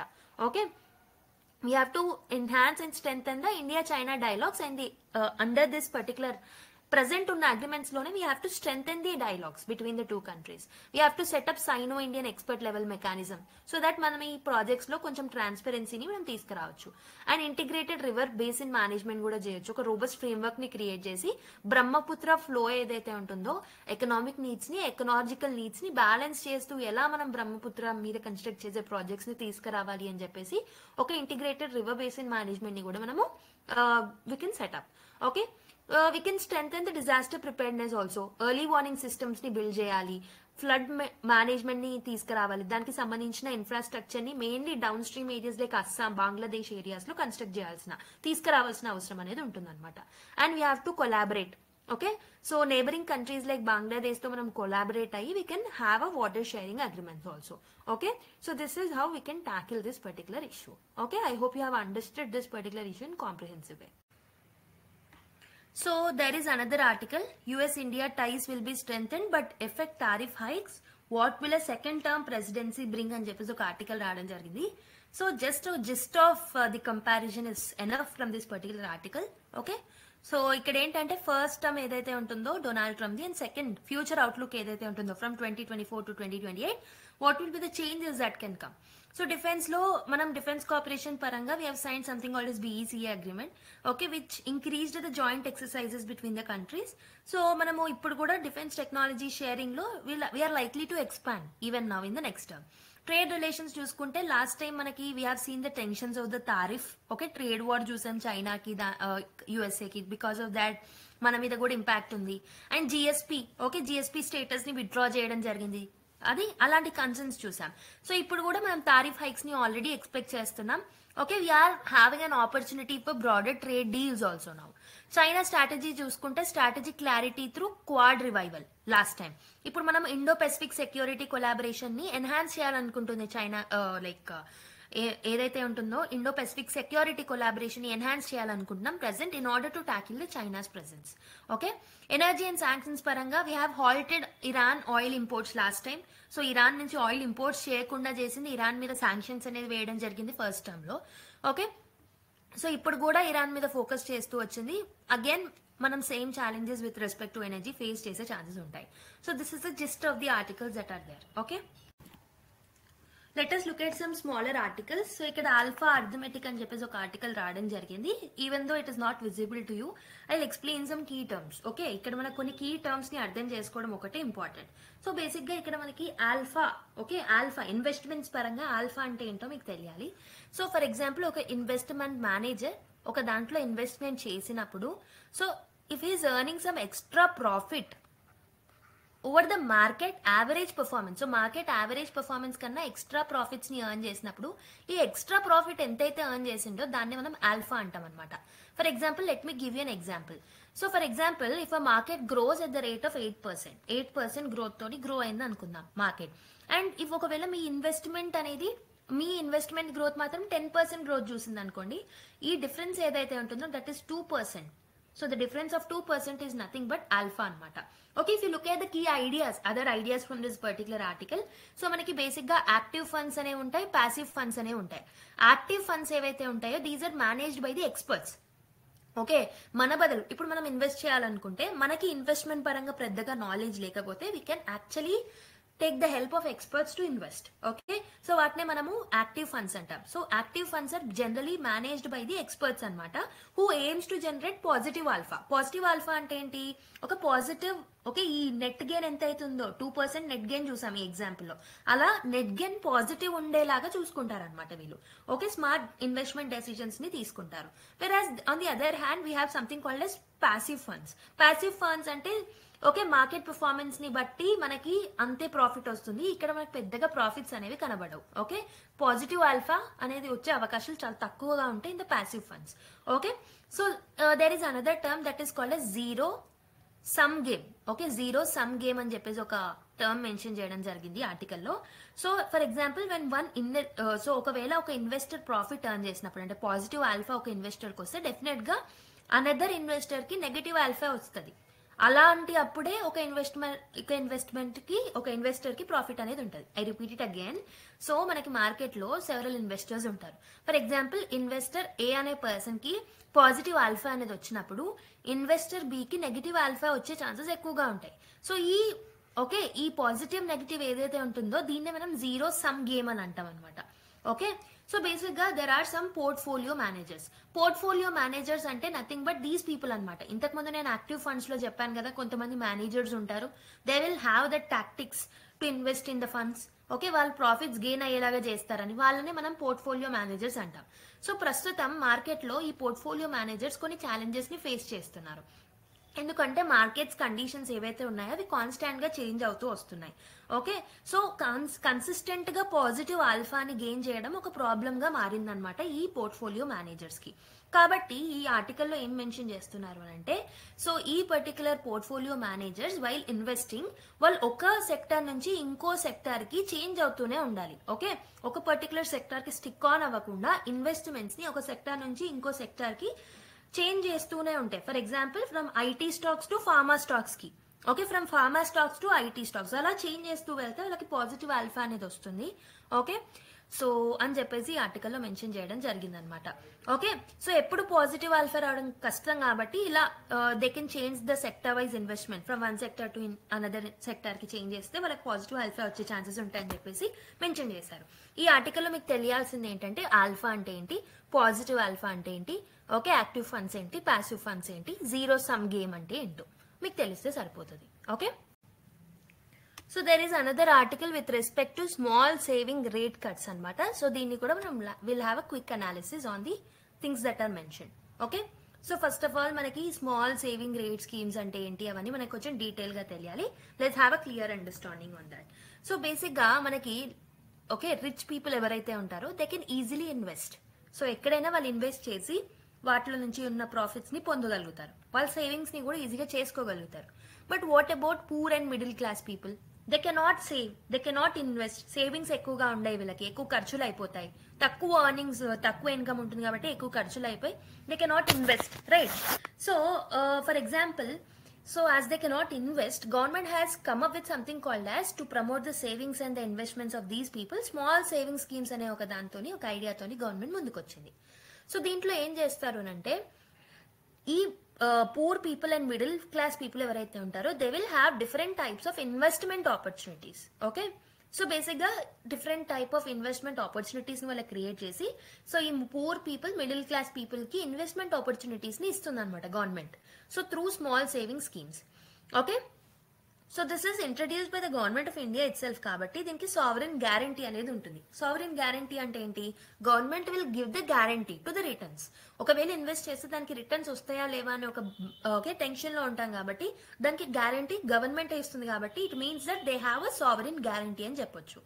ఓకే, సో అయితే వీటిని ఇంప్లిమెంట్ చేయడానికి డిఫరెంట్ ఫినాన్షియల్ ఇన్స్టిట్యూషన్స్ హెల్ప్ కూడా గవర్నమెంట్ తీసుకుంటుంది అనమాట in order to implement the small saving schemes. అయితే మనకి ఎగ్జాంపుల్ సీనియర్ సిటిజన్ సర్టిఫికేట్స్ కానివ్వండి, పబ్లిక్ ప్రొవిడెంట్ ఫండ్స్ కానివ్వండి, these are kind of small saving schemes itself. So దీంట్లో recent time అంటే 2016 కన్నా ముందు వరకు సో డిఫరెంట్ మెథడ్స్ ని యూజ్ చేసి ఈ స్మాల్ సేవింగ్ స్కీమ్స్ యొక్క ఇంట్రెస్ట్ రేట్స్ ఏవైతే ఉంటాయో వాటిని డిటర్మైన్ చేసేవాళ్ళు అనమాట. కానీ 2016 తర్వాత మినిస్ట్రీ ఆఫ్ ఫైనాన్స్ ఏదైతే ఉంటుందో క్వార్టర్లీ బేసిస్ లో okay it started to revise it. Okay, ఆ ఇంట్రెస్ట్ రేట్స్ ని రివైజ్ చేస్తూ వచ్చిందనమాట. So government of India is revising the interest rates that are to be given to the investors on the quarterly basis since 2016. అయితే so దీన్ని ఏ విధంగా change చేస్తారు, ఏ విధంగా ఈ రేట్స్ ని చేంజ్ చేస్తూ ఉంటారంటే, so they use yield rate on the government security అనమాట. సో గవర్నమెంట్ సెక్యూరిటీస్ ఏవైతే ఉంటాయో దాంట్లో వచ్చిన ఈల్డ్ రేట్, దాంట్లో వచ్చిన ప్రాఫిట్ ఏదైతే ఉంటుందో దాన్ని బేసిస్ ని చేసుకొని ఈ పర్టికులర్ ఇంట్రెస్ట్ రేట్స్ ని చేంజ్ చేస్తుంటారు. సో ఈల్డ్ రేట్ అంటే ఏంటి? ఫర్ ఎగ్జాంపుల్ ఒక గవర్నమెంట్ సెక్యూరిటీ ₹100 కి మనం సెల్ చేసాం అనుకోండి. సో దాంట్లో ఓకే ఈల్డ్ అనేది కొన్ని సంవత్సరాల తర్వాత ₹10 ఈల్డ్ అనేది వచ్చింది అనుకోండి, దాన్నే మనం ఈల్డ్ రేట్ అంటాం. ఓకే, ₹100 తో మనం ఆ గవర్నమెంట్ సెక్యూరిటీని పర్చేస్ చేసి సో కొన్ని సంవత్సరాల తర్వాత దాన్ని అమ్మినప్పుడు మనకు ₹110 వచ్చినప్పుడు ఆ ₹10 ఏదైతే ఉంటుందో that is nothing but the yield rate. ఈ ఈల్డ్ రేట్ చేంజ్ అవ్వడం కూడా మెనీ ఫ్యాక్టర్స్ మీద డిపెండ్ అయి ఉంటుంది. ఫర్ ఎగ్జాంపుల్ రెపో రేట్ మీద డిపెండ్ అయి ఉండొచ్చు, ఓకే, రివర్స్ రెపో రేట్ మీద డిపెండ్ అయి ఉండొచ్చు, బ్యాంక్ రేట్స్ మీద డిపెండ్ అయి ఉండొచ్చు. ఇలా డిఫరెంట్ ఫ్యాక్టర్స్ మీద ఈల్డ్ రేట్ అనేది డిపెండ్ అయి ఉంటుంది. ఈ ఈల్డ్ రేట్ మీద అగైన్ స్మాల్ సేవింగ్ రేటింగ్ మీద ఫిక్స్ చేసే ఇంట్రెస్ట్ రేట్స్ కూడా ఈ ఈల్డ్ రేట్ మీద డిపెండ్ అయి ఉంటాయి అనమాట. అంటే ఒకదానికి ఇంకో దానికి ఇంటర్లింక్ అనేది ఉంటుంది. సో మరి ఇది న్యూస్ లో ఎందుకునంటే రీసెంట్ గా మనకు తెలుసు మానిటరీ పాలసీ కమిటీ అనేది కొన్ని రివ్యూ మీటింగ్స్ తో బయటకు వచ్చింది. అంటే it has come up with some changes in the interest rates. Actually మనము ఈ ఎంపీసీ కమిటీ అనేది మీటింగ్ లోకి వచ్చినప్పుడు వీ హావ్ థాట్ దట్ వాళ్ళు రెపో రేట్ ని తగ్గిస్తారేమో అని అనుకున్నాం, ఓకే, కానీ తగ్గించలేరు. కానీ ఇప్పుడు as the RBI governor has change అయ్యారు కాబట్టి ఇప్పుడు నెక్స్ట్ వచ్చే మానిటరీ పాలసీ కమిటీ మీటింగ్ లో డెఫినెట్ గా కొంతమంది ఎక్స్పర్ట్స్ ఏమంటున్నారంటే there is a chance of reduction in the repo rate ని తగ్గించే ఛాన్సెస్ ఉన్నాయి. సో ఈ రెపో రేట్ అనేది తగ్గించినప్పుడు డెఫినెట్ గా ఏమవుతుంది అంటే ఈ గవర్నమెంట్ సెక్యూరిటీస్ మీద ఈల్డ్ రేట్ ఏదైతే ఉంటుందో అది కూడా చేంజ్ అవుతుంది, అది కూడా డిక్రీజ్ అయ్యే ఛాన్సెస్ అనేది ఉంటుంది అనమాట. ఈ గవర్నమెంట్ సెక్యూరిటీస్ మీద ఉన్న ఈల్డ్ రేట్ తగ్గినప్పుడు ఈ స్మాల్ సేవింగ్ స్కీమ్స్ యొక్క ఇంట్రెస్ట్ రేట్స్ కూడా తగ్గించే ఛాన్సెస్ ఉంటాయి అని చెప్పేసి కొంతమంది అంటున్నారు. కానీ ఇక్కడ ప్రాబ్లం ఏంటంటే స్మాల్ సేవింగ్ స్కీమ్స్ మీద వచ్చే ఇంట్రెస్ట్ రేట్ తగ్గితే, ఓకే, సో ఈ middle class people or investors ఎవరైతే ఉన్నారో దే మే ఫేస్ ఛాలెంజ్. ఎందుకు? ప్రస్తుతం మనం ఆల్రెడీ ఇన్ఫ్లేషన్ ని చూస్తున్నాం, okay, so more than 5% inflation rate ని చూస్తున్నాం, ఓకే. దీనివల్ల ఏమవుతుంది, ఓకే, నెసెసరీ కమోడిటీస్ యొక్క రేట్స్ కూడా పెరగడం వల్ల పీపుల్ యొక్క ఎర్నింగ్ అనేది తగ్గిపోయింది, okay. People are not able to earn more. ఎక్కువ ఎర్న్ చేసినా కానీ ఎక్కువగా ఖర్చు పెట్టాల్సి వస్తుంది అనమాట on the necessary items, okay. దీనివల్ల ఏమవుతుంది, పీపుల్ యొక్క ఎర్నింగ్ ఆల్రెడీ తగ్గిపోయింది ఒకవైపు. ఇప్పుడు ఇంట్రెస్ట్ రేట్స్ ని కూడా ఈ స్మాల్ సేవింగ్ స్కీమ్స్ మీద తగ్గిస్తే it may hurt the investor profits, okay. ఎవరైతే ఈ స్మాల్ సేవింగ్ స్కీమ్స్ లో ఇన్వెస్ట్ చేశారో వాళ్ళ యొక్క ప్రాఫిట్స్ తగ్గే ఛాన్సెస్ ఉంటాయని చెప్పేసి కొంతమంది అంటున్నారు. బట్ లాట్ ఆఫ్ ఇన్వెస్టర్స్ ఏమంటున్నారంటే so as these people are middle class investors, okay, ఈ పీపుల్ ఎవరైతే మిడిల్ క్లాస్ ఇన్వెస్టర్స్ ఉన్నారో ఈ స్మాల్ సేవింగ్ స్కీమ్స్ లో ఇన్వెస్ట్మెంట్ కూడా తగ్గించేశారు. So now they are more investing in other financial instruments. For example stock markets లో invest చేస్తున్నారు, mutual deposits లో ఇన్వెస్ట్ చేస్తున్నారు, ఎందుకంటే వాళ్ళకి అక్కడ నుంచి ఎక్కువ ప్రాఫిట్ అనేది వస్తుంది. అంటే సో ఈ ఆర్బీఐ గవర్నర్స్ వీళ్ళు ఏమంటున్నారంటే there is a structural shift అనేది చూస్తున్నాం. సో ఈ స్మాల్ సేవింగ్ స్కీమ్స్ మీద ఇన్వెస్ట్ చేసే బదులు they have tried to move to something called as financial instruments, other financial instruments like stock markets and mutual deposits, right. అంటే ఒక structural shift అనేది చూస్తున్నామని ఇంకొంతమంది చెప్తున్నారు అనమాట, ఓకే. సో బేసిక్ గా ఇంకొకటి ఏంటంటే దీనివల్ల వచ్చే ప్రాబ్లం ఏంటంటే నేషనల్ స్మాల్ సేవింగ్ ఫండ్స్ అనేవి ఉంటాయి. సో ఈ స్మాల్ సేవింగ్ స్కీమ్స్ ద్వారా వచ్చే ప్రాఫిట్ ఏదైతే ఉంటుందో, ఫండింగ్ ఏదైతే ఉంటుందో వీటన్నిటిని గవర్నమెంట్ దేంట్లో నిల్వ చేస్తుంది అంటే నేషనల్ స్మాల్ సేవింగ్ ఫండ్స్ లో నిల్వ చేస్తుంది ఇక్కడ నుంచి వచ్చిన మనీ అంతా. సో ఇది బేసిక్ గా పబ్లిక్ అకౌంట్ లో భాగంగా ఉంటుందన్నమాట. సో అయితే గవర్నమెంట్ ఏం చేస్తుందంటే ఇక్కడ పైన మనీని ఈ బడ్జెట్ లో ఉన్న డెఫిసిట్ ని బ్రిడ్జ్ చేయడానికి యూజ్ చేసుకుంటుంది అనమాట. సో ఇక్కడ as we are seeing the structural shift, now people are not interested in the small saving schemes కాబట్టి సో ఇప్పుడు డెఫిసిట్ ఏదైతే ఉంటుందో దాన్ని బ్రిడ్జ్ చేయడానికి గవర్నమెంట్ కి కూడా ఎక్కువగా మనీ రావట్లేదు. That is another problem. So this is about the news anmata. Okay, I hope you have understood the context of the news and you have understood the analysis of the news as well. Okay. So there is another article, center gets 6.21 lakh applications under the PM internship scheme అని చెప్పేసి ఒక article రావడం జరిగింది. So UN Corporate Affairs Ministry said in a release on Sunday that the pilot scheme of Prime Minister internship scheme ఏదైతే ఉంటుందో almost 6.2 lakh applications ని okay receive చేసుకుంది against 1.27 lakh opportunities. So 1.27 lakh opportunities ఉన్నాయి but 6.2 lakh applications ని release చేసుకుంది. So selection process for internship is on going అని చెప్పేసి ministry చెప్పింది. ఈ కాంటెక్స్ట్ లో మనము ఈ పర్టికులర్ స్కీమ్ గురించి కొంచెం తెలుసుకుందాం. ఓకే, ఈ పిఎం ఇంటర్న్షిప్ స్కీమ్ ఏదైతే ఉంటుందో రీసెంట్ గా మనము జులై బడ్జెట్ ఏదైతే ఉంటుందో దాంట్లో ఈ పర్టికులర్ స్కీమ్ ని రిలీజ్ చేయడం జరిగింది అనమాట. ఓకే, అనౌన్స్ చేయడం జరిగింది. సో ఇది బేసిక్ గా ఇందులో సెలెక్ట్ అయిన క్యాండిడేట్స్ ఎవరైతే ఉంటారో వాళ్ళకి 12 months ట్రైనింగ్ ఇవ్వడం జరుగుతుంది. 6 months ఎసెన్షియలీ ఆ కంపెనీస్ లో వర్క్ చేయాల్సి ఉంటుంది. సో బేసిక్ గా ఎవరికి ఇస్తారు అంటే 21 to 24 years మధ్యలో ఉన్న వాళ్ళకి ఇంటర్న్షిప్ అనేది ఇస్తారు as part of this particular scheme. So ఎక్కడ దేని ద్వారా ఇస్తారంటే ఒక టాప్ 500 కంపెనీస్ ని సెలెక్ట్ చేశారు. ఈ 500 కంపెనీస్ లోనే వాళ్ళకి ట్రైనింగ్ అనేది ఇవ్వడం జరుగుతుంది, ఇంటర్న్షిప్ అనేది ఇవ్వడం జరుగుతుంది అనమాట. అయితే ఎవ్రీ మంత్ వీళ్ళకి ఈ 6 months ఏవైతే ఉంటాయో, ఐ మీన్ 12 months ఏవైతే ఉంటాయో, దీంట్లో ఎవ్రీ మంత్ వాళ్ళకి 5,000 రూపీస్ అనేవి వస్తాయి. Okay, as a stipend. So అందులో ₹500 వచ్చేసి కంపెనీ ఇస్తుంది అనమాట. 4,500 వచ్చేసి డైరెక్ట్ బెనిఫిట్ ట్రాన్స్ఫర్ అనేది గవర్నమెంట్ చేస్తుంది. So for example Aadhaar connected bank account ఏదైతే ఉంటుందో దానికి డైరెక్ట్ గా 4,500 రూపీస్ ని గవర్నమెంట్ ఇచ్చేస్తుంది అనమాట. ఓకే, సో అయితే ఈ 500 రూపీస్ ఏవైతే కంపెనీ బేర్ చేస్తుందో దాంతో పాటు వీళ్ళకి ఇంటర్న్షిప్ కోసం ట్రైన్ చేసే ఎక్స్పెన్సెస్ ఏవైతే ఉంటాయో వాటన్నిటిని కలుపుకొని సిఎస్ఆర్ రెస్పాన్సిబిలిటీ కింద కౌంట్ చేస్తారు అనమాట companies. So the corporate social responsibility targets ఉంటాయి కదా, వాటిని మీట్ అవ్వడానికి వీటిని వాళ్ళు కౌంట్ చేసుకోవచ్చు, 500 companies. So that is about the PM internship schemes. I hope you have understood all the 3 articles. Okay. So there is another article with regards to internet shutdowns. Okay, India shuts down internet 60 times in 2024, the lowest in 8 years అని చెప్పేసి ఒక article రాయడం జరిగింది. So India saw the lowest number of the mobile internet shutdowns in the 8 years in 2024, rounding off a period where the country has become a most frequent deployer in the world of the measure. According to the data, ఎక్కడి నుంచి data collect చేసుకున్నామంటే internet shut down trackers అనే ఒక data ఎవరైతే ఉంటారో వాళ్ళు survey చేసిన దాని ప్రకారం, so lowest number of mobile internet shut downs last 8 years లో 2024 లోనే చూడడం జరిగిందని చెప్పేసి ఇక్కడ స్టడీ అనేది చెప్పడం జరుగుతుంది అనమాట. So there has been 60 shut down so far this year with 96 last year అని చెప్పేసి కూడా ఇక్కడ కోట్ చేయడం జరిగింది. So let's have an analysis on this. So internet shut downs ఏదైతే ఉంటుందో this is becoming a major concern lot of times. So government ఏమని argue చేస్తూ ఎప్పుడు ఇంటర్నెట్ షట్ డౌన్స్ తీసుకొస్తుందంటే they says that opposition parties ఏవైతే ఉన్నాయో అవి people ని మొబిలైజ్ చేయడానికి దే ఆర్ యూజింగ్ ఇంటర్నెట్ అనమాట. ఇంటర్నెట్ ని ఒక వెపన్ లాగా యూజ్ చేసుకుని పీపుల్ ని మొబిలైజ్ చేసి అనవసరంగా పాలసీస్ అండ్ గవర్నెన్స్ ప్రాసెస్ లో డిస్టర్బెన్స్ తీసుకొస్తున్నారని గవర్నమెంట్ ఆర్గ్యూ చేస్తుంది. And on the other hand there is a dissemination of the sensitive information. So ఈ dissemination of the sensitive information ని కూడా కంట్రోల్ చేయడానికి ఒక్కొక్కసారి మేము షట్ డౌన్స్ చేయాల్సి వస్తుంది అని చెప్పారు. అండ్ ఆల్సో ఫేక్ న్యూస్ ని కౌంటర్ చేయడానికి కూడా ఇంటర్నెట్ షట్ డౌన్స్ చేస్తున్నామని గవర్నమెంట్ చెప్తుంది, be it state governments or the central governments. కానీ ఏం ఛాలెంజెస్ ఎదుర్కొంటారు? So lot of the times nowadays most of the education is being through online. Learning process ఏదైతే ఉంటుందో దాన్ని ఎఫెక్ట్ చేస్తున్నాం because of the internet shut downs. And also lot of the times post covid economic activities అన్ని ఎక్కువగా internet మీద depend అయి ఉన్నాయి. వీటన్నిటికీ డిస్టర్బెన్స్ అనేది ఏర్పడుతుంది according to article 19. And article 19 లో భాగంగా మన ప్రొఫెషన్ కి మనం చేసే పనులకి డిస్టర్బెన్స్ అనేది ఏర్పడుతుంది కాబట్టి hour fundamental right is getting hampered.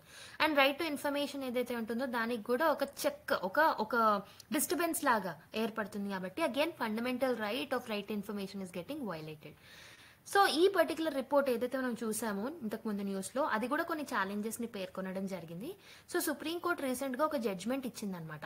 Okay, so Supreme Court has told that studies needed to be conducted before coming up with the internet shut downs. Internet shut downs చేసే ముందు కొన్ని స్టడీస్ ని మీరు కండక్ట్ చేసిన తర్వాతనే మీరు చేయాలి అని చెప్పింది.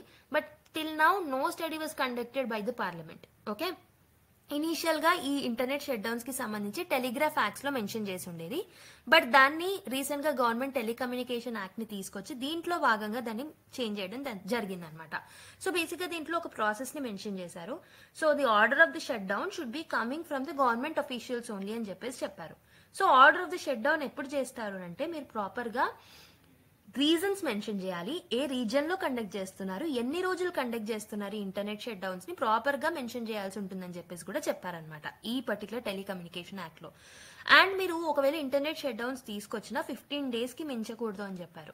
ఫర్ ఎగ్జాంపుల్ హోమ్ సెక్రటరీ లాంటి వాళ్ళు they can actually issue an order of the internet shut down, okay, by following the mechanisms. Okay, so basic గా ఒక రివ్యూ కమిటీని కూడా ఏర్పరుస్తారు. So review committee is also been made. So in order to look into the issues, okay, అసలు నిజంగా ఈ internet shut down అవసరమా లేదా అనేది రివ్యూ కమిటీ చెప్తుంది. సో 24 hours లోపు వాళ్ళు రివ్యూ చేయాల్సి ఉంటుంది. అండ్ 5 days లోపు they have to give the report whether it is needed or not. Okay, so this is basically a thing that is mention in this particular news. Okay, so let us look at this particular news. The challenge of holding judges accountable అని చెప్పేసి ఒక article రాయడం జరిగింది. So this is regarding to the Allahabad high court judge కి సంబంధించిన cases మనం already చూసాం last classes లో.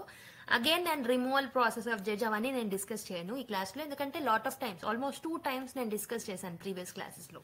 Okay, in order to save hour time and all, So let's see what is the essence of this particular article. So basically this is speaking about accountability of the judiciary. So that's why మనం ఈ GS2 కి relate చేసుకోవచ్చు. So అయితే basic గా after independence we have seen 7 instances of impeachment process with respect to judges. 7 times చూసాం ఆ instances ని, but never they got impeached. Okay, so basic గా మనము జడ్జెస్ ని ఇంపీచ్ చేయడానికి 2 grounds ని మనం యూజ్ చేస్తాం, that is proved misbehaviour and incapacity. 7 times instances వచ్చినప్పటికీ ఎందుకు ఇంపీచ్ చేయబడలేదు? So that is what discussed in this particular article. So కొన్నిసార్లు ఏం చేశారు అంటే ఈ ప్రాసెస్ ఇంపీచ్మెంట్ ప్రాసెస్ లో ఓకే 3-member కమిటీని మనము అపాయింట్ చేస్తాం కదా, which consist of the judges it self. Okay, so కొన్నిసార్లు ఏమైంది అంటే ఈ 3 members committee has told that ఆ జడ్జ్ ని ఇంపీచ్ చేయండి అని చెప్పినప్పటికీ parliament has failed to come up with the majority votes. అంటే ఇక్కడ ఏంటి, parliament has failed to remove that particular judges. Okay, for example justice రామస్వామిని ఇంపీచ్ చేసే ప్రాసెస్ లో committee has told that to impeach this particular person, కానీ parliament has failed to do so. Sufficient votes అనేవి రాలేవు. అందుకు ఈ రామస్వామి ఏం చేశారు, he has continued his tenure, అతను కంటిన్యూ చేశాడు అతని టెన్యూర్ ని, అండ్ పోస్ట్ రిటైర్మెంట్ బెనిఫిట్స్ ని కూడా పొందారనమాట.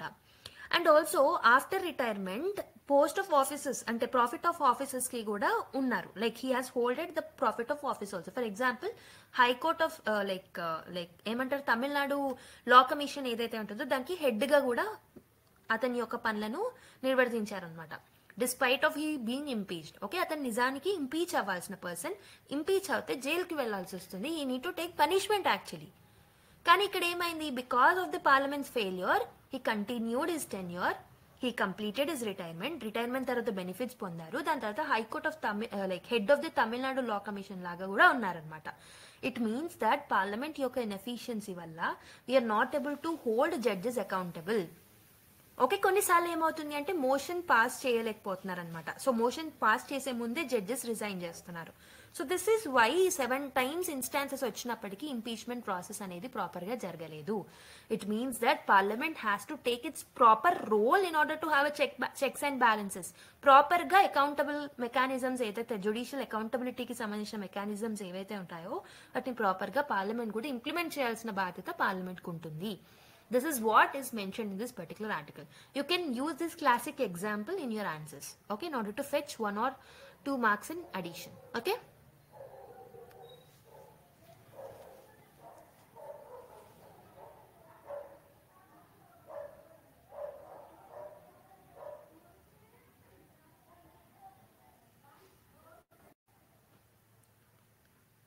So inko chinna article undi, let's have a quick overview of this particular article. Okay, accelerated movement logistic sector high on delivery లో on cost అని చెప్పేసి ఒక ఆర్టికల్ రావడం జరిగింది. So logistics whether road, air, rail, water ways or warehouses is now a booming sector అని చెప్పేసి అంటున్నారు. So given its crucial role in the supply chains, while experts remain bullish on the sector's future prospects, industry seeks policy support to cut cost further. Okay, so కొంతమంది ఏమంటున్నారు logistic sector improve అయిందని, ఇంకొంతమంది ఏమంటున్నారంటే future prospects ని చూసుకొని we have to cut the cost on the logistics అని చెప్పేసి కూడా అంటున్నారు. So for the logistic sector the year gone, wait a second, yeah, so for the logistic sector the year gone by was marked by efforts to move closer to the goals envisaged by the national logistic policy. So logistics sector యొక్క cost ని తగ్గించడానికి మనం 2022లో we have come up with some targets in the form of national logistic policy అన్నమాట. So 2024లో మనం ఏం చేసామనంటే we have marked significant efforts తీసుకొచ్చి we have tried to meet the target. This is not 2024, this is in 2022. ఈ పాలసీని మనం ఎప్పుడు తెచ్చామంటే 2022. Okay, following India's elevation to the 30th rank. So 139 nations లో world bank తీసుకొచ్చిన index లో 2023 లో మనము 30th rank లో ఉన్నాం, 38th. It means that we have significantly improved. We are trying to meet the targets that are there in the national logistic policy. So the focus in 2024 is on reducing the logistic cost from the prevailing 10 to 14%. So ప్రస్తుతం logistic cost ఎంత ఉంది అని అంటే 10 to 14% ఉందన్నమాట total cost లో. ఒక product యొక్క total cost లో logistic cost is holding more. దాన్ని మనం ఇంకా తగ్గించాలని 2024లో టార్గెట్స్ పెట్టుకున్నాం.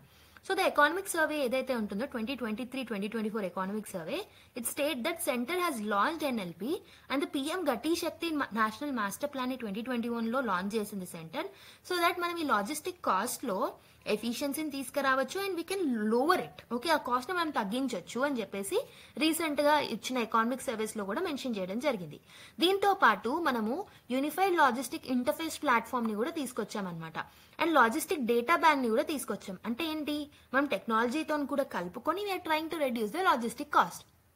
Okay, so the electrification of the short railway lanes connecting railway yards to inland container depots and container freight stations has facilitated faster movement. So ఇంకొంచెం ఏం చేసామంటే short railway lines ని electrification చేసాం. దానివల్ల కూడా రైల్వేస్ లో మనకి కాస్ట్ అనేది తగ్గింది. Okay, so it has facilitated the faster movement and release of wagons by Land Ports Authority of India. Additionally, the NLP marine policy was also launched for port related logistics. So ports కి సంబంధించిన logistic cost ఏదైతే ఉంటుందో దాన్ని తగ్గించడానికి కూడా మనం marine పాలసీతో కూడా ముందుకు వచ్చాం ఎన్ఎల్పీలో భాగంగా అని చెప్పేసి ఇక్కడ ఆర్టికల్ లో మెన్షన్ చేయడం జరిగింది. సిన్స్ ద లాంచ్ ఆఫ్ ఎన్ఎల్పీ 2022లో మనం ఎన్ఎల్పీని లాంచ్ చేశాం కదా, ఆల్మోస్ట్ అప్పటి నుంచి 614 ఎంటిటీస్ ఏవైతే ఉన్నాయో అవన్నీ ఈ యూనిఫైడ్ లాజిస్టిక్ పాలసీ ఏదైతే ఉంటుందో దాంట్లో రిజిస్టర్ అయ్యాయి. దాంట్లో 106 private companies signed non disclosure agreements also. 142 companies ఏవైతే ఉన్నాయో they have submitted 382 use cases. అలా ఎన్నో అప్లికేషన్స్ ఎంతో మంది సైన్ చేసుకోవడం, దీనివల్ల లాజిస్టిక్ కాస్ట్ అనేది తగ్గడం మనం చూసాం. దానివల్ల we have seen and improved in rank in the logistic index that is bat by the world bank. ఎవరు తీసుకొస్తారు అనేది ఇంపార్టెంట్, వరల్డ్ బ్యాంక్ తీసుకొస్తుంది logistic performance index. Okay, and even మనకు జిఎస్టీ ఏదైతే ఉంటుందో ఇది కూడా ఒక రిమార్కబుల్ రోల్ ప్లే చేసింది in reduction of the logistic cost. So మనం వన్ నేషన్ వన్ ట్యాక్స్ అనే ఒక థీమ్ తో జిఎస్టీని తీసుకొచ్చాం కాబట్టి డబుల్ టాక్సేషన్ ఏదైతే ఉంటుందో దాన్ని అవాయిడ్ చేస్తున్నాం కాబట్టి దీనివల్ల కూడా లాజిస్టిక్ కాస్ట్ అనేది తగ్గింది. So this is what is mention in this particular article. Okay, and also ఇంకొకటి ఏంటంటే the report by national councils of applied economic research in December shows logistic cost అనేది, ఈ రిపోర్ట్ ప్రకారం లాజిస్టిక్ కాస్ట్ అనేది 0.8 to 0.9 percentage points తగ్గింది of GDP అని చెప్పేసి ఈ రిపోర్ట్ కూడా చెప్తుంది.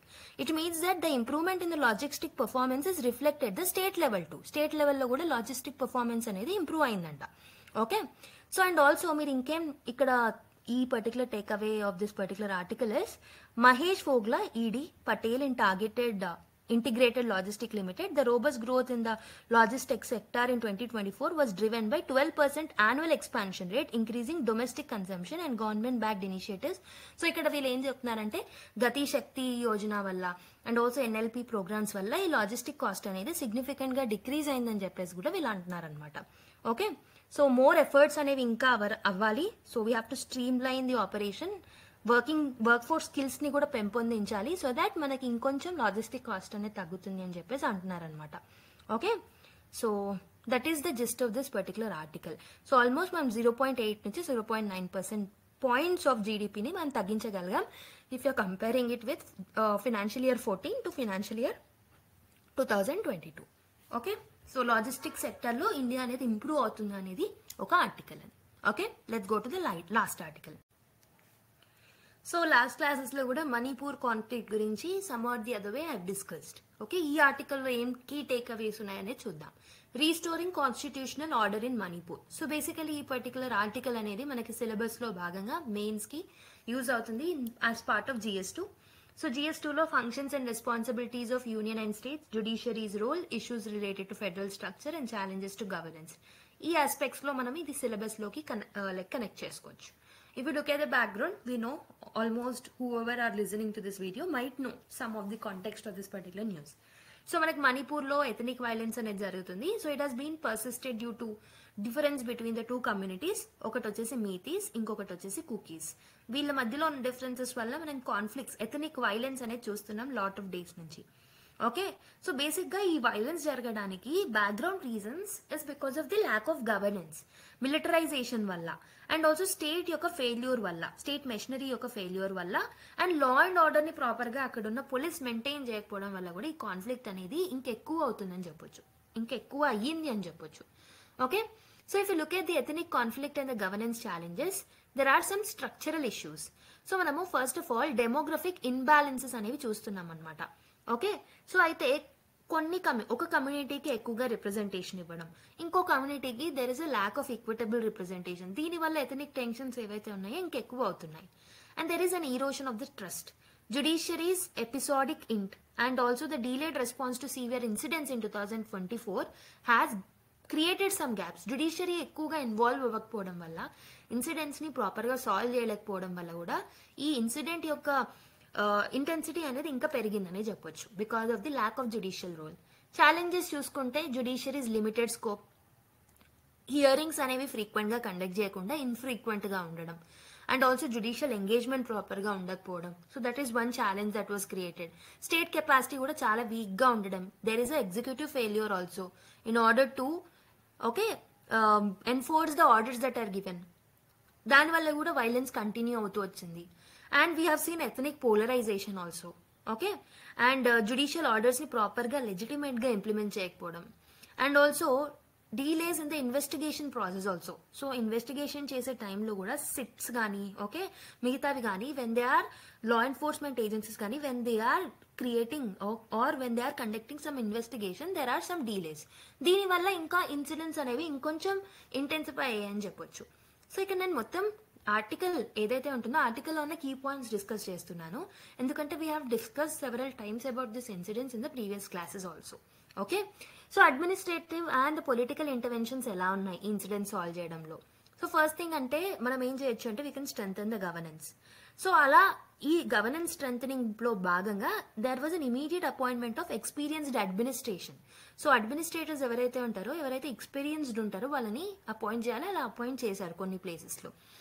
Ensure adherence to constitutional provisions also. So law and order proper గా ఉండాలి, డిస్టర్బ్డ్ ఏరియాస్ లో లా అండ్ ఆర్డర్ ప్రాపర్ గా జరిగేలాగా చూసుకోవాలన్నమాట.